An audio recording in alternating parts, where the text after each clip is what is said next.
বামফ্রন্ট শাসিত পশ্চিমবঙ্গের প্রথম অর্থমন্ত্রী অশোক মিত্রের লেখা আপিলা চাপিলা থেকে পড়ব। আজকে ২৭ নম্বর পর্ব।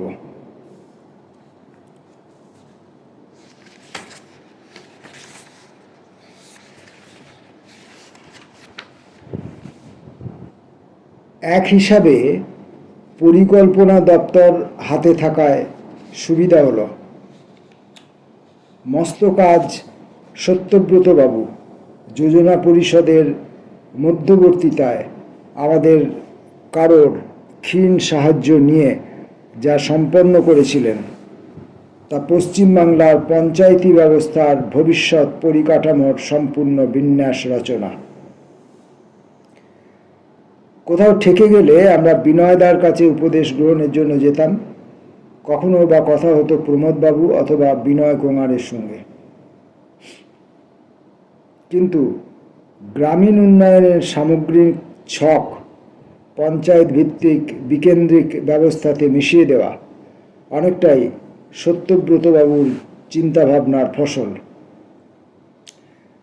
গ্রাম পঞ্চায়েত, পঞ্চায়েত সমিতি ও জেলা পরিষদের মধ্যে কর্তব্য বিভাজন, প্রতি স্তরে পদাধিকারীদের মধ্যে দায়িত্ব বন্টন, কোন স্তরে কোন ধরনের উপদেষ্টা বা সাহায্যকারীকে যুক্ত করা উচিত, হিসেব রক্ষার জন্য প্রয়োজনীয় কৃত্যের সূচি, পঞ্চায়েতের কর্মীদের শিক্ষা অনুশীলনের নির্ঘণ্ট, পঞ্চায়েত সমূহের উপর উন্নয়নমূলক ক্রিয়াকর্মের প্রধান দায়িত্ব অর্পণ করা হলে মহাকরণে বিভাগীয় মন্ত্রীদের কতটা অসন্তুষ্ট হওয়ার সম্ভাবনা, জেলায় জেলায় বিধায়করাও নিজেদের হঠাৎ কর্মসংস্থানহীন মনে করবেন কিনা, এই ধরনের বিভিন্ন সমস্যা এবং কিভাবে তাদের নিরসন সম্ভব তা নিয়ে প্রশ্ন।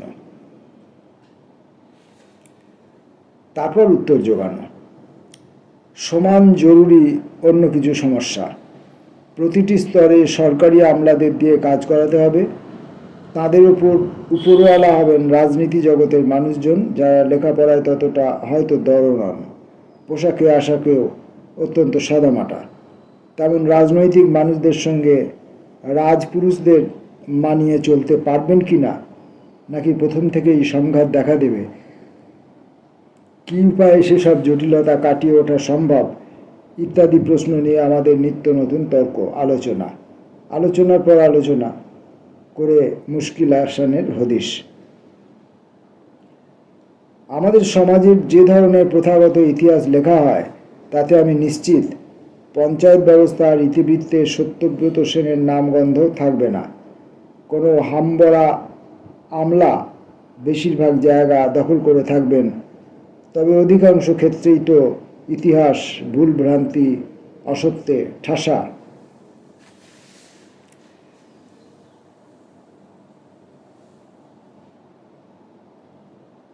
প্রশ্ন উঠল, আমরা কি কংগ্রেস প্রবর্তিত পুরনো পঞ্চায়েত আইন পাল্টে নানা গুরুত্বপূর্ণ সংশোধনী ঢুকিয়ে তারপর পরিকল্পিত কর্মসূচি রূপায়ণে উদ্যোগ নেব? যদিও কংগ্রেস আমলে বিধানসভার পঞ্চায়েত সংক্রান্ত একটি আইন গৃহীত হয়েছিল, যেমন গৃহীত হয়েছিল ভূমি সংস্কার সংক্রান্ত আইনও, কার্যত উভয় ক্ষেত্রেই কাজের কাজ কিছু হয়নি। খাস জমি দখলের কাজ যেমন পিছিয়ে ছিল, উদ্বৃত্ত জমি ভূমিহীনদের মধ্যে বিলানোর কাজও মুলতবি ছিল। কর্ষিত জমিতে ভাগ চাষিদের আইনি দখল দেওয়ার কর্তব্য পালন করা হয়নি। পঞ্চায়েত ব্যবস্থা প্রবর্তনের ক্ষেত্রেও অবস্থা সমান শোচনীয়। দেশের শ্রেণীচরিত্রের ছায়া গোটা পশ্চিম বাংলায় পঞ্চায়েতের মধ্যবর্তিতায় বছরে মাত্র ২-৩ কোটি টাকা ব্যয় বরাদ্দ হতো। বিভিন্ন স্তরে পঞ্চায়েতের দায়িত্বে থাকতেন সরকার মনোনীত কিছু পেটোয়া মানুষ, জমিদার, জোতদার, মহাজন প্রভৃতি শ্রেণীভুক্ত। অথচ ইতিমধ্যে বিধানসভায় মঞ্জুর হওয়া আইনের ভিত্তিতেই আরও অনেক কিছু করা যেত, কংগ্রেসিরা করেননি। নিজেদের মধ্যে আলোচনা হলো। জ্যোতিবাবু প্রমোদবাবুর সঙ্গে পার্টির বিভিন্ন স্তরে শরিক দলগুলির সঙ্গেও সবাই একমত হলেন। আইন পাল্টাবার প্রয়াসে গোড়াতে মনোনিবেশ করলে কিছুটা ঝুঁকি থাকে, হয়তো প্রস্তাবিত সংশোধনীগুলি সিলেক্ট কমিটিতে পাঠাবার জন্য বিধানসভায় প্রস্তাব উঠবে, যা এড়ানো মুশকিল।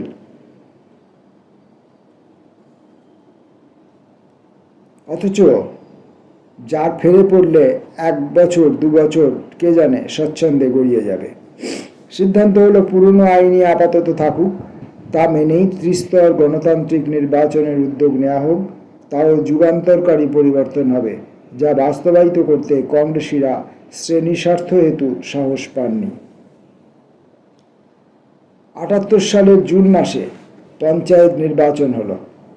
গ্রামাঞ্চলে বিপুল উৎসাহ, কাতারে কাতারে গরিব মানুষ তাদের অধিকার প্রতিষ্ঠার প্রতিজ্ঞা নিয়ে ভোট দিতে এলেন।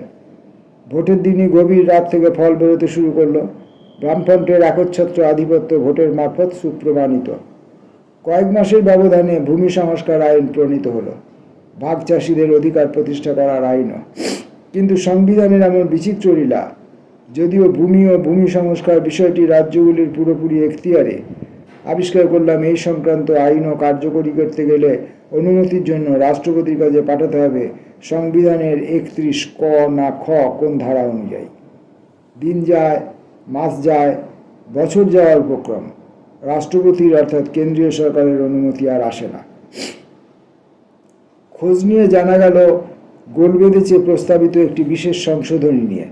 পশ্চিমবাংলায় প্রায় নিয়ম হয়ে দাঁড়িয়েছিল, চমৎকার ধেনু জমিতে রাতের অন্ধকারে আল কেটে খাল বা নদী থেকে জল ঢুকিয়ে দাবি করা হতো ওটা মেছো ভেরি, ভূমি সংস্কারের আওতায় আসে না। অন্য কায়দাও ছিল, ফসল ঘরে বা গোড়ায় তোলা হয়েছে, ন্যাড়া কৃষিভূমি পড়ে আছে, একটা লেবু গাছ বা আম গাছের চারা পুঁতে উচ্চকণ্ঠে উচ্চারণ, ধেনু জমি কোথায় গো, এটা তো আমাদের পরিবারের বরাবরের বাগিচা। যেহেতু বাগ বাগিচাও কংগ্রেসের ভূমি সংস্কার আইনের বাইরে, বামফ্রন্ট সরকার এ সমস্ত ছলচাতুরি বন্ধ করতে দৃঢ় প্রতিজ্ঞ। আইনে একটি সংশোধনী ঢুকিয়ে দেওয়া হলো, এখন থেকে মেছো ভেরি হোক আর ফুল বাগান বা ফল বাগানই হোক, সব জমি ভূমি সংস্কার আইনে কবলে পড়বে। বিধানসভায় প্রতিপক্ষ কংগ্রেস, জনতা দলে ভেরিওয়ালা ও তৎসম সম্প্রদায়ের ঘোর আপত্তি। যেদিন সংশোধনীটি বিধানসভায় ভোটে গৃহীত হবার কথা, তারা মস্ত শোরগোল তুলে সভা থেকে বেরিয়ে গেলেন। সঙ্গে সঙ্গে দিল্লিগামী ট্রেন প্লেন ধরলেন। দেশের রাজধানীতে পৌঁছে ওখানকার মন্ত্রী আমলাদের বোঝালেন, এমন ধারা সংশোধনী আইনে অনুমতি দিলে লক্ষ্মী ছাড়া কমিউনিস্ট দেশ কোনোদিনই পশ্চিমবাংলা থেকে হটানো সম্ভব হবে না। তারা অবশ্যই ভবিষ্যৎদ্রষ্টা ছিলেন। কিছুদিন বাদে অনুরূপ আরেকটি অদ্ভুত ঘটনা। প্রশান্ত সুর যুগপৎ পৌরমন্ত্রী ও নগরায়ণ মন্ত্রী, তিনি সরকারের সঙ্গে আলোচনা করে কলকাতার খাটাল সমস্যা দূর করার জন্য বিশেষ একটি প্রস্তাব রাখলেন। কলকাতার চৌহদ্দির মাইল কয়েক দূরে কিছু জায়গা বেছে নিয়ে মহানগর থেকে সমস্ত গরু মহিষ সরিয়ে নিয়ে এ সমস্ত জায়গায় বসানো হোক, খাটালের মালিকদেরও সেই সঙ্গে স্থানান্তরিত করা হোক। তদনুযায়ী বিধানসভায় আইন গৃহীত হলো, যথানিয়মে তা রাষ্ট্রপতির কাছে পাঠানোর অনুমতি। পুরনো কাহিনীর পুনরাবৃত্তি, দিল্লির পূর্ণিমা নিশীথিনী সমনীরবতা। বছর 2 কেটে যাওয়ার পর অবশেষে দিল্লি থেকে সারগর্ভ চিঠি হলো, সংবিধানের 303 না কোন ধারা অনুযায়ী দেশের এক অঞ্চল থেকে অন্য অঞ্চলে বাণিজ্যিক যাতায়াতে বাধাদান অবৈধ। আমরা যে আইন প্রয়োগ করতে চাইছি তাতে গরু মহিষের অবাধ ও স্বাধীন বিচরণের অধিকার লঙ্ঘিত হবে, অতএব রাষ্ট্রপতির সম্মতি দেওয়া সম্ভব নয়। কে অস্বীকার করবেন? এ ধরনের বালখিল্য অজুহাত উপস্থাপনের একমাত্র লক্ষ্য যেন তেন প্রকারে বামফ্রন্ট সরকারের কর্মসূচি যত্রতত্র আটকে দেওয়া। শতবিঘ্ন সত্ত্বেও গ্রামাঞ্চলে মস্ত পরিবর্তন উদ্যোগ সফল হলো। ঝগড়াঝাটি করে ভূমি সংস্কার আইন পাল্টানো হলো, বাড়তি জমি খাস করবার বন্দোবস্ত হলো, সেই জমি যথাসত্ত্বর বিলানোও হলো। পঞ্চায়েতের তত্ত্বাবধানে বহু ছোট মাঝারি সেচের ব্যবস্থা গ্রহণ করা হলো, যেমন হলো সর্বস্তরে রাস্তাঘাট তৈরির উদ্যোগ, জল নিকাশি ব্যবস্থা প্রণয়ন। উন্নত বীজ শস্য, সার, কীটনাশক, ওষুধ সমেত নানা সরঞ্জাম বড় মাঝারি ছোট কৃষক পেতে শুরু করলেন। উন্নয়নের জন্য বরাদ্দ টাকা প্রতি বছর একটু একটু করে বাড়িয়ে গ্রামে গ্রামে পৌঁছে দেওয়া শুরু হলো। গত 20 বছরে গ্রামাঞ্চলে বিদ্যুতের প্রসারও যথেষ্ট ঘটেছে, তবে এখনও অনেক জায়গায় ঘাটতি। যথাযথ বিতরণ ব্যবস্থার অভাবে উৎপাদন দক্ষতা থাকা সত্ত্বেও বহু জায়গায় বিদ্যুৎ পৌঁছানো যাচ্ছে না। কয়েক বছরের মধ্যেই সুফল পাওয়া গেল। গ্রামে গ্রামে উন্নতির ছোঁয়া। গ্রামাঞ্চলের উন্নতি যে ঘটছে তার একটি প্রামাণিক সংখ্যা প্রমোদ দাশগুপ্ত বলতেন। আগে দরিদ্র কৃষকের ঘরে 1 কিলো 2 কিলো চালও সঞ্চিত থাকতো না। খরার মুহূর্ত এলেই সমগ্র পরিবার নিরন্ন অবস্থায় মুখ থুবড়ে পড়ত। বামফ্রন্ট সরকারের 5 বছরে এই অবস্থার গুণগত পরিবর্তন। প্রায় প্রতিটি গ্রামে দরিদ্রতম সংসারেও 5-6 কিলো চাল মজুদ। সুতরাং খরার ঋতুতেও যতদিন সরকারি সাহায্য এসে না পৌঁছচ্ছে তাদের ঠিক না খেয়ে আর থাকতে হচ্ছে না। গ্রামাঞ্চলে অবস্থা ফেরার অন্য একটি নিরিখ উল্লেখ করতে পারি। 60-এর দশকের মাঝামাঝি পর্যন্ত রাজ্যে অন্নাভাব দেখা দিলে কাতারে কাতারে গ্রামের মানুষ কলকাতায় এসে জড়ো হতেন। খোলা আকাশের নিচে উদ্ভ্রান্ত খাদ্যের সন্ধান করতেন ইতস্তত ঘুরে ঘুরে। বামফ্রন্ট সরকার হাল ধরার পর এই প্রবণতা বন্ধ হয়েছে। চরম খরার সময়ও গ্রামে অন্নের সংস্থান থাকছে। কলকাতায় ছুটে যাওয়ার আর প্রয়োজন পড়ে না। এমন নয় যে কলকাতায় অভাবী মানুষের ভিড় এখন বাড়ছে না, বাড়ছে। তবে এই মানুষগুলি আসছেন বিহার থেকে, উড়িষ্যা থেকে, উত্তরপ্রদেশ ও অন্ধ্রপ্রদেশ থেকে, এমনকি আসাম ও নেপাল থেকেও। আদমশুমারিতে কলকাতার জনসংখ্যায় অবাঙালিদের অনুপাত ক্রমবৃদ্ধির এটাই অন্যতম কারণ। অন্য সমস্যাও আছে। গত 2 দশক জুড়ে কলকাতায় মফস্বল শহরগুলিতে পৌর উন্নয়নের কাজ অবশ্য প্রচুর হয়েছে। বাইরে থেকে যারা আসেন তাদের অভিমত, কলকাতার রাস্তাঘাট অনেক পরিচ্ছন্ন দেখাচ্ছে, আবর্জনা কম, বিদ্যুৎ সমস্যা তো প্রায় অবলুপ্ত। বস্তিতে বস্তিতে অনেক সংস্কার হয়েছে। জল সরবরাহ থেকে শুরু করে দেয়াল, মেঝে, ছাদ মেরামত, পয়ঃপ্রণালী নির্মাণ থেকে শুরু করে অন্যান্য উন্নত পরিষেবা ব্যবস্থা। এখানেই জটিলতার সৃষ্টি। পৌর অবস্থার উন্নতি ঘটলেই, পরিবেশের চেহারা খানিকটা ভালোর দিকে এগোলেই সঙ্গে সঙ্গে যে এলাকার উন্নতির বহর কমে, সেখানকার লোকজন ছুটে এসে অপেক্ষাকৃত উন্নত অঞ্চলে ভিড় করে। সুতরাং উন্নতি টিকিয়ে রাখা দুষ্কর। দেশ জুড়ে যেহেতু আকীর্ণ বেকার সমস্যা এবং বাংলার বাইরে থেকে লোকজন আগমনের হার অব্যাহত থাকছে, এই আধা-খেঁচা পরিস্থিতির নাম এনে উপায় নেই। গোটা ভারতবর্ষেই কর্মসংস্থান কেন্দ্রে নাম লেখানো মানুষের হার ক্রমবর্ধমান। পশ্চিমবাংলায় বৃদ্ধির হার তার সঙ্গে সমতা রেখে। তবু রূঢ় সত্য তো এড়ানো যায় না। যতদিন শিল্পোন্নয়নের নিস্তেজ ধারাকে শুধু এই রাজ্যে নয় গোটা দেশে ফের স্রোতগতি করা না যাচ্ছে, নাগরিক সমস্যা বাড়তে বাধ্য। গ্রামের চেহারা পাল্টালেও মূল সমস্যা তেমন হেরফের হবে না। যা যোগ করতে হয়, শিল্পে প্রসার ঘটলে কারখানায় কারখানায় শ্রমিকের চাহিদাও বাড়বে, যা মেটাতে গ্রাম থেকে মানুষ শহরে যাত্রা করবেন, শহরে কাজ পাবেন তারা। পাশাপাশি গ্রামে কৃষিকর্মে, ক্ষুদ্র শিল্পে নিয়োজিত শ্রমজীবী মানুষের অনুপাত কমবে, মানুষগুলির জীবিকার মানও ঊর্ধ্বগতি হবে। রাজ্যের সার্বিক সমস্যা সমাধানের জন্য সূত্র বামফ্রন্ট সরকার 60-এর দশকের উপায়ন্তর থেকে হাতড়ে হাতড়ে বেড়াচ্ছে। সূত্রগুলো যে পুরোপুরি মিলছে তার প্রধান কারণ অবশ্যই অর্থ সামর্থ্যের অভাব। মিলছে না, সূত্রগুলো যে পুরোপুরি মিলছে না তার প্রধান কারণ অবশ্যই অর্থ সামর্থ্যের অভাব। বিশেষ করে সংগঠিত শিল্পের ক্ষেত্রে বিনিয়োগের জন্য বিপুল পরিমাণ অর্থের প্রয়োজন। 60-এর দশকের গোড়া থেকে বামফ্রন্ট সরকারের মহাকরণ প্রবেশ করার সময় পর্যন্ত বেসরকারি পুঁজি একটু একটু করে রাজ্য থেকে সরে গেছে। হেতু অনেক। কিছু কিছু পুঁজিপতি রাজনৈতিক অস্থিরতা নিয়ে বহুদিন থেকেই ভাবিত ছিলেন। কংগ্রেস আমলে বিদ্যুতের হাল ফেরাবার কোনো তন্নিষ্ঠ চেষ্টা হয়নি। রাস্তাঘাট বেহাল, শরণার্থীদের প্রতি কেন্দ্রের চরম অন্যমনস্কতা, সব মিলিয়ে অবস্থা আদৌ পাল্টাচ্ছিল না বলে সেই পর্ব থেকেই বাঙালিদের মানসিকতায় ক্রমবর্ধমান নাস্তিকতা, এসব কিছুই নিশ্চয়ই প্রাসঙ্গিক, তবে সমান প্রাসঙ্গিক কেন্দ্রীয় সরকারের সামগ্রিক দৃষ্টিভঙ্গিও।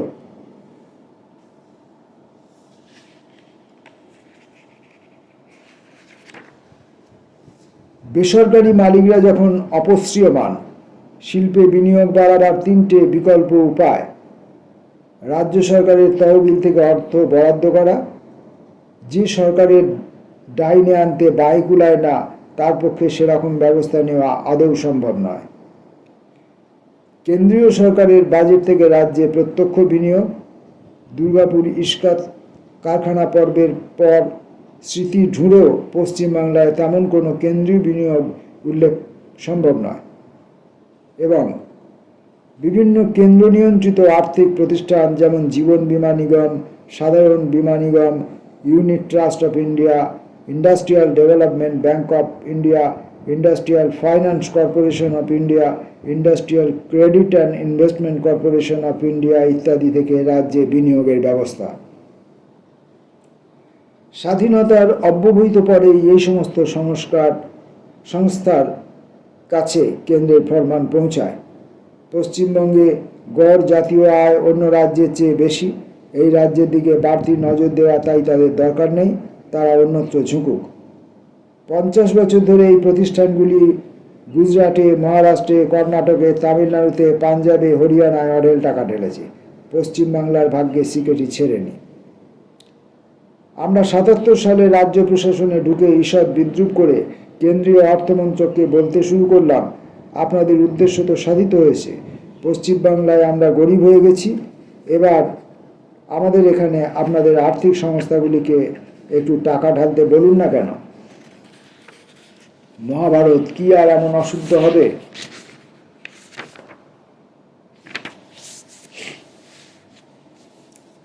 একাধিক আরও সমস্যার কথা বলা সমান জরুরি। স্বাধীনতা উত্তরকালে সংগঠিত শিল্পে যে কারো পক্ষে যে কোনো নতুন উদ্যোগ গ্রহণ করতে গেলে কেন্দ্রীয় সরকারের প্রাক অনুমতির প্রয়োজন ছিল। অভিজ্ঞতায় ধরা পড়ল পশ্চিমবাংলার ক্ষেত্রে সেই অনুমতি পাওয়া অসম্ভব। লিখিত পরিত কোনো অনুশাসন ছিল না, কিন্তু ভারত সরকারের শিল্প মন্ত্রকের কর্তা ব্যক্তিরা লাইসেন্স প্রার্থী শিল্পপতিদের ঠারে ঠোরে জানিয়ে দিতেন, দেশের অন্য যে কোনো রাজ্যে শিল্প স্থাপনের জন্য আবেদন করলে তা সহানুভূতির সঙ্গে বিবেচনা করা হবে, পশ্চিমবাংলার ক্ষেত্রে নৈব চ। সিদ্ধান্তটি প্রধানত রাজনীতিগত কারণেই। কমিউনিস্টরা পশ্চিমবাংলায় চলে বসেছে, ওদের শিল্প বিস্তারে সাহায্য করলে কংগ্রেস দলের সমূহ ক্ষতির আশঙ্কা। কংগ্রেস মন্ত্রীরা পর্যন্ত এই অভিযোগ সহজে অস্বীকার করতে পারতেন না। এই যে রাজনীতি, এই রাজনীতি সমানে চলেছে, আজও চলেছে, এবং যে অন্যায়টি তারা করে চলেছেন, দিল্লির শাসক যে অন্যায়টি তারা এতকাল ধরে স্বাধীনতার পর থেকে করে চলেছেন, সেই অন্যায়টাকেই অস্ত্র বানিয়ে তারা এখন ডবল ইঞ্জিন সরকারের প্রলোভন দেখিয়ে রাজ্যের ক্ষমতা হস্তগত করার খেলায় নেমেছেন, এবং প্রায় অধিকাংশ ক্ষেত্রে সফল হয়েছেন। আপনারা জানেন, অতি সম্প্রতি তারা পশ্চিমবঙ্গকেও নিজেদের দখলে নিয়ে এসেছেন।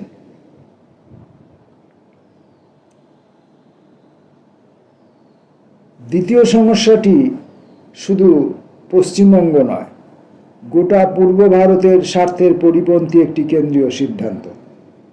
1956 সাল টি কৃষ্ণমাচারী কেন্দ্রীয় অর্থমন্ত্রী, তিনি নিজেও তামিলনাড়ুতে বড় গোছের শিল্পপতি, হিসেব কষলেন শিল্পক্ষেত্রে পূর্ব ভারতের আপেক্ষিক অগ্রগতি রোধ করতে হলে, সেই সঙ্গে অন্যান্য অঞ্চলে শিল্পের প্রসার ঘটাতে গেলে নিয়মনীতির ক্ষেত্রে একটি বিশেষ কৌশল খাটাবার সমূহ প্রয়োজন।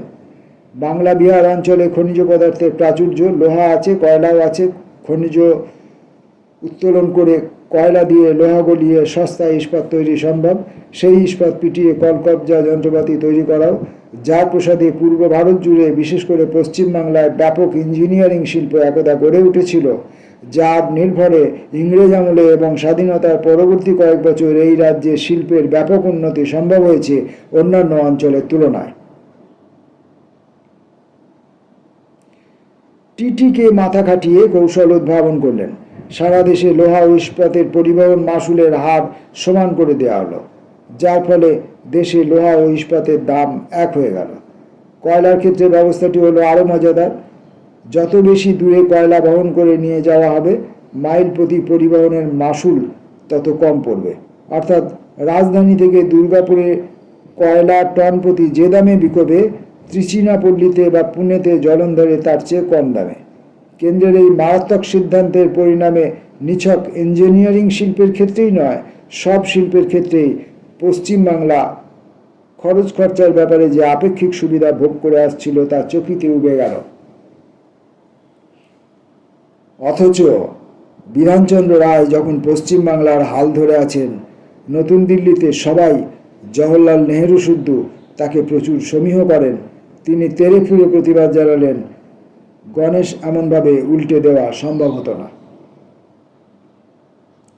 যেহেতু টিটিকে প্রখ্যাত কুম্ভকোণম গ্রামের ক্ষুরধার বুদ্ধিসম্পন্ন আয়েঙ্গার গোষ্ঠীভুক্ত ব্রাহ্মণ বিধানবাবুকে লাজে খেলালেন। আপনি নিশ্চিন্ত থাকুন, আপনার রাজ্যের স্বার্থে কেন্দ্রের টাকায় আমরা দুর্গাপুরে মস্ত শিল্পাঞ্চল গড়ে দিচ্ছি, একটা ঝাঁ চকচকে নতুন ইস্পাত কারখানা পর্যন্ত। পশ্চিমবাংলার ভবিষ্যৎ অগ্রগতি নিয়ে আপনি তাই নিরুদ্বিগ্ন থাকতে পারেন। বাংলার উপকার হিসেবে বিধানচন্দ্র রায়ের খ্যাতি, তাঁর প্রতি শ্রদ্ধায় গদগদ বিনত ভাব অনেকের মানুষে এখনো অটুট। কিন্তু না বলে পারছি না, 50-এর দশকের শেষের দিকে বিধানবাবু প্রায় স্থবিরত্বে পৌঁছে গিয়েছিলেন। তাকে যা বোঝানো হতো তাই নিরুত্তর মেনে নিতেন। মুম্বাই শহরে শচীন চৌধুরী সর্বঋতুতে অর্থাভাবগ্রস্ত টটর মটর করে কোনো ক্রমে সপ্তাহে সপ্তাহে ইকোনমিক উইকলি বের করছেন। মাসুল সমীকরণ নীতির ফলে পশ্চিমবাংলার যে ভয়ঙ্কর সর্বনাশ হবে তা ভেবে তিনি অস্থির, উদ্বিগ্ন। নিজের পয়সায় টিকিট কেটে কলকাতায় চলে এলেন, বিধানবাবুর সঙ্গে দেখা করলেন, অনেকে বোঝাবার চেষ্টা করলেন এখনও সময় আছে। উনি যদি রাগে ফেটে পড়েন, প্রধানমন্ত্রীকে বলেন এই নীতি কিছুতেই প্রয়োগ করতে দেবেন না, তাতে পূর্ব ভারতের ভবিষ্যৎ ঘোর তমসাচ্ছন্ন হতে বাধ্য। প্রধানমন্ত্রী ও কেন্দ্রীয় অর্থমন্ত্রী ভয় পেয়ে পুনর্বিবেচনা করতে বাধ্য হবেন। কে শোনে কার কথা? বিধানবাবু একই বচন বারবার করে উচ্চারণ, ওরা আমাকে দুর্গাপুর দিচ্ছে, আমি এখানে আমার মতো করে ইন্ডাস্ট্রি গড়ব, ওরা দিল্লিতে বসে যা খুশি করুক গে। মাসুল সমীকরণ নীতির সঙ্গে পূর্ব ভারতে শিল্প প্রসারের অঙ্গাঙ্গী সম্পর্ক নিয়ে বিধানবাবুকে কিছুতেই বোঝানো গেল না। শচীনদা ব্যর্থ মনোরথ হয়ে মুম্বাই ফিরলেন। ভগ্নদূত তিনি। সপ্তাহের পর সপ্তাহ ধরে তার পত্রিকায় প্রতিবাদী সম্পাদকীয় প্রবন্ধ লিখে চললেন। এমনকি বামপন্থী আন্দোলনেও মাসুল সমীকরণ নীতি সম্পর্কে সে সময় খানিকটা দ্বিধাগ্রস্ততা ছিল। কমিউনিস্ট পার্টি সর্বভারতীয় দল, সারা দেশের স্বার্থ তাকে দেখতে হবে। টিটিকে যা বলছেন তা থেকে পূর্ব ভারতের সামান্য ক্ষতি সত্ত্বেও যদি অন্য সর্বত্র শিল্পের ব্যাপক উন্নতি ঘটে তাহলে মেনে নিলেই তো হয়, খুব বেশি চেঁচামেচি না করে। মুক্তকণ্ঠে স্বীকার করছি, রাজ্যের কমিউনিস্ট নেতাদের মধ্যে একমাত্র নীরেন ঘোষ সমস্যাটির গভীরে একেবারে গোড়া থেকেই প্রবেশ করতে পেরেছিলেন, অন্যান্য নেতাদের ভ্রুকুটি নিষেধ উপেক্ষা করে। 77 সালে আমরা যখন মহাকরণে পৌঁছালাম, পশ্চিমবাংলার সর্বনাশ আর শঙ্কাচ্ছন্ন ভবিষ্যতের ব্যাপার নয়। পূর্ববর্তী বছরগুলিতে যে বিশিল্পায়নের অধ্যায় সূচিত হয়ে গেছে, প্রত্যেকের অভিজ্ঞতাতেই তা প্রকট। জ্যোতিবাবুও বুঝেছেন এখন সর্বশক্তি দিয়ে কেন্দ্রীয় নীতিসমূহের বিরুদ্ধে যুদ্ধ করতে হবে। শুধু মাসুল সমীকরণ নীতি বিলোপ নিয়েই নয়, কেন্দ্র রাজ্যে আর্থিক অবস্থার সার্বিক পুনর্বিন্যাস নিয়ে, বিদ্যুতের লাইসেন্স প্রথা রদ করার দাবি নিয়ে, দিগন্ত দৃষ্টি আরও উদার করে এমনকি প্রশাসনিক ও আইন প্রণয়নের ক্ষেত্রেও রাজ্যের অধিকার ব্যাপকতর করার লক্ষ্য নিয়ে। এটা কেন হবে?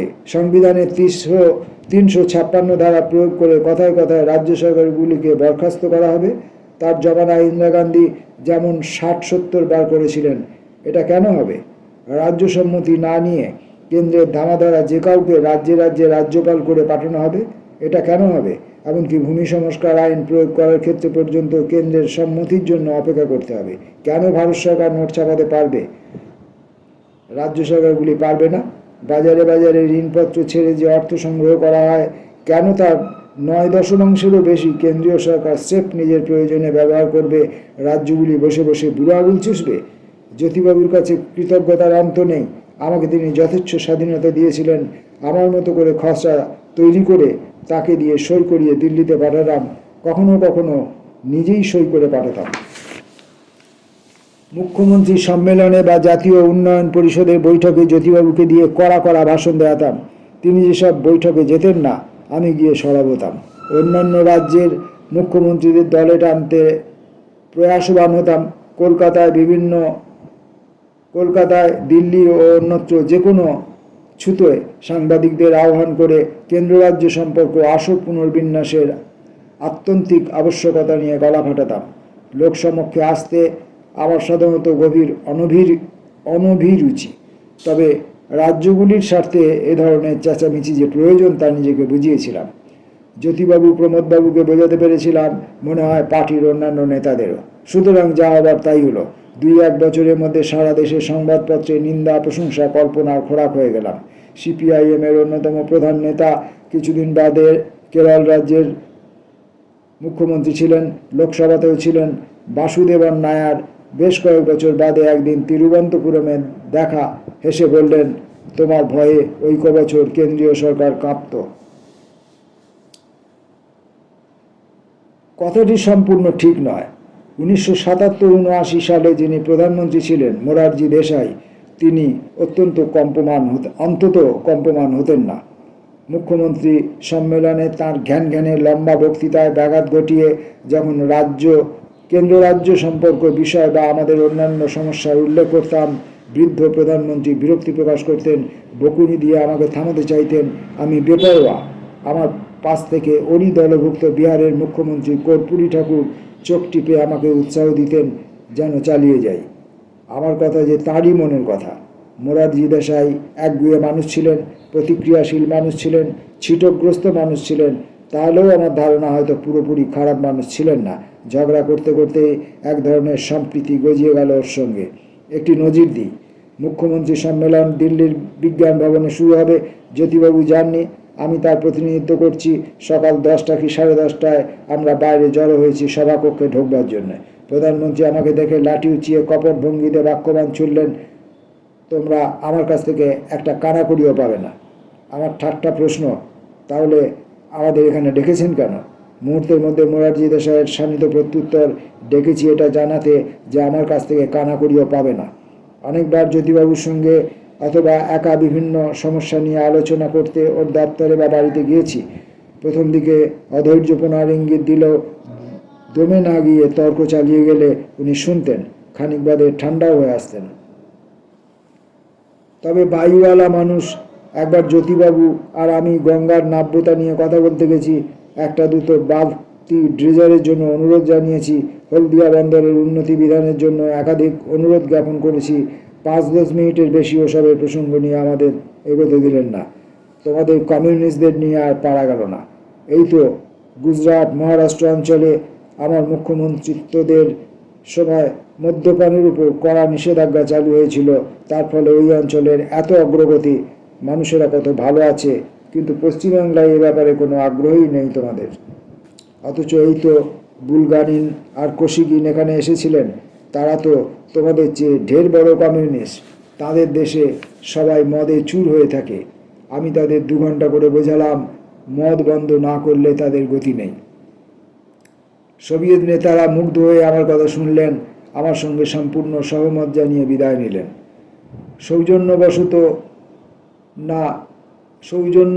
না জ্যোতিবাবু না আমি তাকে জিজ্ঞাসা করলাম না, সোভিয়েত নেতৃত্বদ্বয় মস্কোয় ফিরে গিয়ে তাকে কি জানিয়েছিলেন, মদ্যপান ওদেশে নিষিদ্ধ করে দিয়েছেন কিনা, কতটা বহাল তবিয়তে তাদের অতঃপর জীবন ধারণ চলছে। 27 নম্বর পর্ব শেষ হলো। নমস্কার।